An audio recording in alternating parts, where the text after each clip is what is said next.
నమస్తే అందరికీ. ఉత్థాన పాదాసనము. ఉత్థానం అంటే పైకి లేపడం. ఇది కూడా ఆసనాలు ఆరోగ్యానికి శాసనాలు సుఖజీవన సోపానాలు ఆరో భాగం డాక్టర్ మంతెన సత్యనారాయణ రాజు గారు. చూద్దాం. ఉత్థానం అంటే పైకి లేపడం. ఈ ఆసనంలో రెండు కాళ్ళను పైకి లేవడం వలన ఉత్థాన పాదాసనం అనే పేరు వచ్చింది. ఈ ఆసనాలు చేయడం చాలా సులువు, కానీ ఆసనంలో ఎక్కువసేపు ఉండడం చాలా కష్టం. చేయి విధానం. 1. దుప్పటిపై వెలికిలా పడుకొని రెండు కాళ్ళను దగ్గరగా జరిపి రెండు పాదాలను ముందుకు చాపి రెండు చేతి వేళ్లను కలిపి తల కింద పెట్టుకోవాలి. 2. ఇప్పుడు రెండు కాళ్ళను కలిపి మోకాలు వంచకుండా నేల నుండి ఒక అడుగు ఎత్తు లేపి ఆపాలి. కళ్ళు మూసుకొని ఉండాలి. ఇలా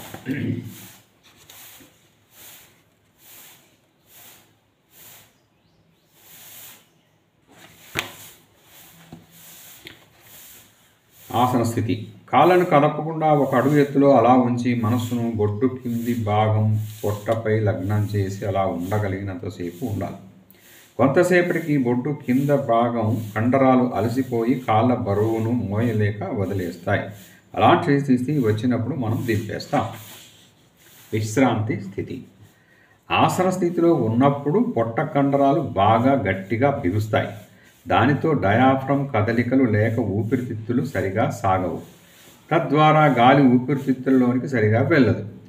పైనే శ్వాసక్రియ నడుస్తుంది. అందుచేత ఈ ఆసనంలో ఎక్కువ అలుపు వస్తుంది. ఆసనాన్ని తీసిన వెంటనే దీర్ఘమైన శ్వాసలు నడుస్తాయి. ఇప్పుడు వెల్లకిలా ఫ్రీగా పడుకొని చేతులను తల కింది నుండి తీసి ఛాతీ మీద పెట్టుకొని విశ్రాంతి తీసుకోవచ్చు.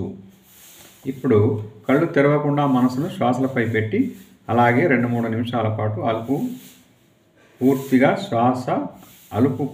తగ్గి శ్వాసలు మామూలు స్థితికి వచ్చే వరకు విశ్రాంతిలో ఉండాలి.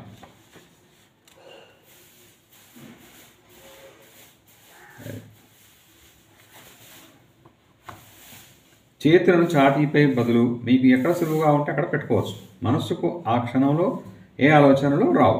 ఎందువలన అంటే ఆసనాన్ని తీసివేసిన తర్వాత దీర్ఘశ్వాసను ఎక్కువగా ప్రాణవాయువు శరీరానికి మెదడుకు చేరి మనస్సును నిర్మలంగా ఉంచుతుంది. ఇలాంటి అనుభూతి ఆనందం మరో విధంగా ఇంత తేలికగా దొరకడం కష్టం. అందువలన ఆసనాలు చేసేటప్పుడు ఆసనంపై దృష్టి తీశాక శ్వాసలపై దృష్టి ఎంతో ఫలితాన్ని అందిస్తాయి. ఇలా కాళ్ళను కొద్దిగా పైకి లేపడం వలన కింద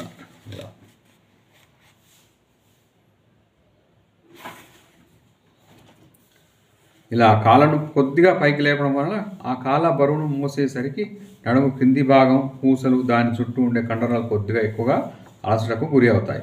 కొంతమందికి ఆసనాన్ని తీశాక నడుము కింద భాగంలో ముడ్డి పూసల భాగంలో కొద్దిగా నొప్పిగా అదోలా అనిపిస్తుంది. ఇలా అనిపించిన వారు ఆసన స్థితి నుండి తీశాక కాళ్ళను పూర్తిగా చాపే కంటే రెండు కాళ్ళను కొద్దిగా పైకి మడిచి అలా పాదాలపై నుంచోబెడితే మంచిది. కాళ్ళను ఇలా పెట్టినందువల్ల నడుము కింద భాగం పూర్తిగా నేల కాని ఆ భాగాలు బాగా విశ్రాంతిని తీసుకొని పూర్తిగా నొప్పి లేకుండా అవుతాయి. అందరూ 2 రకాల విశ్రాంతి స్థితులలో ఏది బాగుంటే దాని వారికి అనుకూలంగా చేయవచ్చును.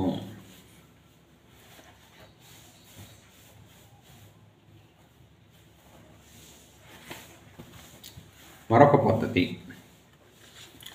బాగా బరువు ఎక్కువ ఉన్నవారు, తొడలు పిక్కల బరువు ఎక్కువ ఉన్నవారు, పొట్ట కండరాలు బలహీనంగా ఉన్నవారు, బాగా సుకుమారంగా శరీరాన్ని పెంచినవారు రెండు కాళ్ళను అలా పైకి కొద్దిగా కూడా లేపలేరు. ఒక కాలు అయితే లేస్తుంది, కానీ అది లాభం ఉండదు. అలాంటి వారికి ఇంకొక మార్గం ఉంది. రెండు కాళ్ళను వంచకుండా లేకపోతున్నారు కాబట్టి ఆసనాన్ని బాగా నేర్చుకునే వరకు రెండు కాళ్ళను కొద్దిగా వంచి పైకి లేపి అలా కొద్ది వంపుగా ఉండవచ్చు. నేలపై నుండి కాళ్ళను ఒక అడుగు ఎత్తు అంటే వారికి బాగా కష్టం కాబట్టి ఏ ఎత్తులో కాళ్ళను ఆపగలిగితే ఆ ఎత్తులో ఆపించడం మంచిది. అలా కొద్దిసేపు ఆపగలిగినా చాలా ఫలితం వస్తుంది. ఇలా 10 నుంచి 20 రోజులు చేసేసరికి ఈ ఆసనం అందరిలా లావు ఉన్నవారు కూడా చేయగలుగుతారు. శరీరం పొట్ట ఎక్కువ బరువు ఉన్నవారు విశ్రాంతి ఆసనాన్ని మాత్రం కాళ్ళు మడిచి పైకి పెట్టిన విధంగా వేస్తేనే సుఖంగా ఉంటుంది. తప్పు స్థితి. ఇంత తేలికైన ఆసనంలో కూడా కొంతమంది తప్పులు చేస్తూ ఉంటారు.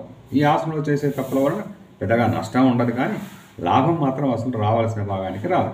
రెండు కాళ్ళను వంచకుండా నేలపై నుండి ఒక అడుగు ఎత్తులో లేపి ఆపినప్పుడు ఆ కాళ్ళ బరువు అంతా పూర్తిగా బొడ్డు కింది భాగం కండరాలపై నరాలపై పడుతుంది. ఈ బరువు ఆ భాగాలపై పడితేనే ఆ ఆసనంలో లాభం రావాల్సిన చోట వస్తుంది. కొంతమంది కాళ్ళను నేల నుండి 2 అడుగుల ఎత్తులో లేపి ఆపుతారు.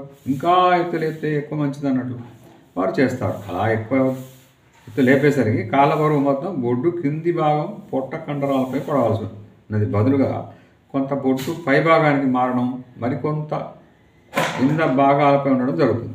దీంతో ఏ భాగానికి ఎక్కువ ఫలితం రాదు. బొడ్డుపై భాగానికి పనికి వచ్చే ఆసనాన్ని తర్వాత చేస్తున్నాం. ఈ ఉత్తాన పాదానాసనం ప్రత్యేకించి బొడ్డు కింది భాగానికి ఫలితాన్ని ఇచ్చేది కాబట్టి ఎవరు వాళ్ళను ప్రత్యేకించి బొడ్డు కింద భాగానికి ఫలితాన్ని ఇచ్చేది కాబట్టి ఎవరు కాళ్ళను నేలపై నుండి ఒక అడుగు ఎత్తు మించి లేపరాదు. ఈ ఆసనానికి ఇది చాలా ముఖ్యమైన విషయం. అలాగే కాళ్ళను ఆసన స్థితిలో ఉన్నప్పుడు పైకి కిందకు కదిలించకూడదు. అలా కదిలిన ఫలితం తగ్గుతుంది.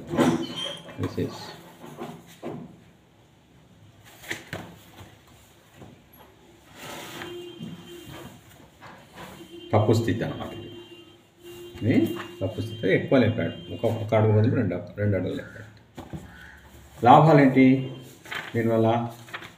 ఉత్తాన పాదానాసనం వల్ల ఒకటి ముఖ్యమైన ఫలితం అంటే బొడ్డు కింద భాగం పొత్తి కడుపు పొట్టను తగ్గించడానికి, ఆ కొవ్వును బాగా కరిగించడానికి పనికి వస్తుంది. ఏ ఆసనంలో కూడా కింద పొట్టకు ఈ ఆసనం చేసిన మేలు రాదు. ప్రతి ఒక్కరికి ఎంతో కొంత పొత్తి కడుపు ఉంటూనే ఉంటుంది.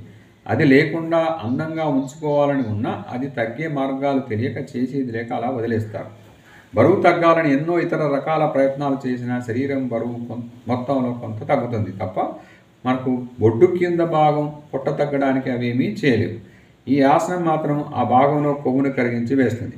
ఈ 2 కాళ్ళ బరువు సుమారు 20 నుంచి 30 కేజీలు ఉండవచ్చు. అంత బరువు ఎలా 2 నుంచి 3 నిమిషాల పాటు పూర్తిగా మోసేది బొడ్డు కింది భాగాలు. దానివలన ఆ భాగంలో కొవ్వు కరుగుతుంది. ఆ భాగం పొట్ట 4 నుంచి 5 నెలలు ఈ ఆసనం చేస్తే పలుచగా అవుతుంది. పొట్ట ఎత్తు చాలా బాగా తగ్గి వెనక్కి బిగుస్తుంది. రెండో లాభం, డెలివరీ అయిన స్త్రీలకు ఈ ఆసనం ఎంతో మేలు చేస్తుంది. చాలామందికి పొట్ట కింద భాగం పై భాగం పిల్లలు పుట్టాక సాగిపోతుంది. అలాంటి వారు డెలివరీ అయిన 2-3 నెలల తర్వాత నుండి రోజు ఈ ఆసనాన్ని 2 పూటలా వేస్తే చంటి పిల్లవాడు తల్లిని ఖర్చుకున్నట్లుగా సాగిన పొట్ట అంతా తిరిగి అలా ఖర్చుకుపోతుంది. 3 మలాశయానికి పెద్ద పేగుకు ఎంతో ఒత్తిడి కలుగుతుంది. ఆసన స్థితిలో బొడ్డు కింద భాగం గట్టిగా బిగిసి రాయిలాగా ఉంటుంది. అంటే అంత బాగా పొట్ట భాగం సంకోచిస్తుంది. ఈ ఆసనంలో ఉన్నంతసేపు మలం పేగుపై బాగా ఒత్తిడి పెరిగి మలం బాగా ముందుకు పక్కకు జరపబడుతుంది. ఈ కారణంగా పేగు బలహీనంగా ఉన్నవారికి, మలబద్ధకం ఉన్నవారికి, పేగుకు కండరాల బలం తక్కువగా ఉన్నవారికి ఈ ఆసనం ఎంతగానో సహకరిస్తుంది. ఆసనాలు అయ్యాక సుఖ విరేచనం అవుతుంది. గర్భసంచికి ప్రత్యేకమైన ఫలితాన్ని ఈ ఆసనం కలిగిస్తుంది. పొట్ట బాగా సంకోచించడం వలన గర్భసంచికి శక్తి పెరిగి గర్భసంచి పెరగడం, సాగిపోవడం లాంటి ఇబ్బందులు రాకుండా కాపాడగలదు. అలాంటివి కొద్దిగా ఉన్న ఈ ఆసనం ద్వారా పోగొట్టుకోవచ్చు. ఏ వ్యాయామంలోనూ శరీర అవయవాలలో కదలికలు రావు. కానీ ఆసనాలు అయితే ప్రతి ఆసనం ఇలా ఒక్కొక్క భాగంపై ప్రత్యేకమైన కదలికలను, రక్త ప్రసరణను, కండరాల బిగింపును ఇలా రకరకాలమైన మార్పులు తీసుకొని వస్తాయి. 5 ఈ ఆసనంలో